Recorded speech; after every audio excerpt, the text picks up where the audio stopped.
Okay, we made it. We're in Lausanne. We took a train from Interlaken that actually brought us back to Bern and then made a turn down to Lausanne.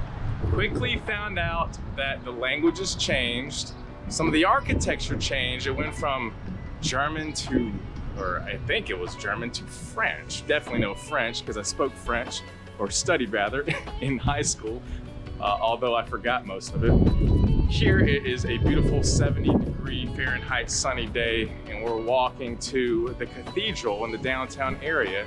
So let's take a look at what Lausanne has to offer. Okie dokie, so we're approaching the town center. We just passed some food trucks and a lot more activity going on with people. And we're about to get to the cathedral. We got here faster than I thought by foot. We're hungry, so we're gonna get something to eat first, and then we're gonna check it out.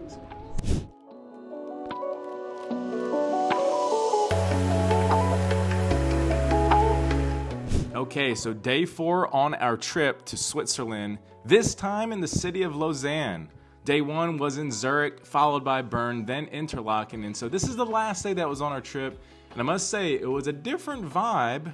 For one, the language had switched when we were on the train ride from German to French. So wild to think that we're in the same country, but they speak 4 different languages, and this time it's French. And it's quite a great preview of what's to come next when we end up taking the train to Paris.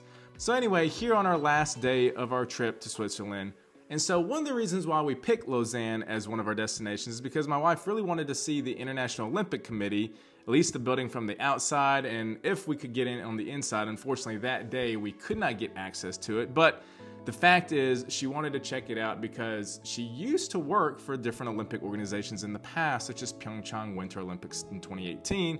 And so there's a bit of a connection there emotionally, and so it was something we definitely had to check out. Prior to that, we went and saw all kinds of grocery stores, checked out the different kinds of things, and man, my allergies were still bad, and so I was getting all kinds of nasal sprays and pills that were like Zyrtec there, just consuming all that I could to get better. I also noticed that there are a lot of Teslas here, which of course it's the best-selling SUV these days, but didn't think to see so many here when there weren't that many in Zurich, so I found that interesting. And once again, I have to mention some observations that I noticed in Switzerland, particularly in Lausanne, other than the Teslas that I saw. In fact, 6 Teslas in a matter of just a 10-minute time span. Also noticed that when requesting for water for a meal, they will always ask if you want sparkling or not as an option. Sparkling as in the carbonated water versus the regular water. A question that never is asked here in the States. Also, a bird that flew into a cafe was something that I strongly reacted to in shock, while everybody else who had noticed the bird just simply went about their day as normal. There's also a lady that I noticed who asked another lady if she could sit at the same table as her because there were no seats left. The lady accepted with no problems at all. Seems like the courteous nature of the people in Lausanne were at an all-time high.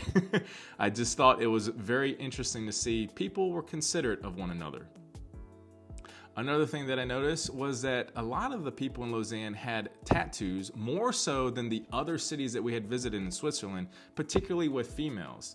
Not sure why the trend or what gives, but it was just an interesting observation that I noticed. All in all, Lausanne was a wonderful place, and it's somewhere that I can remember now because of just a different vibe that it had from the other cities that we went to in Switzerland, and again, being a preview for what's to come in Paris. So here are a couple clips of our time in Lausanne.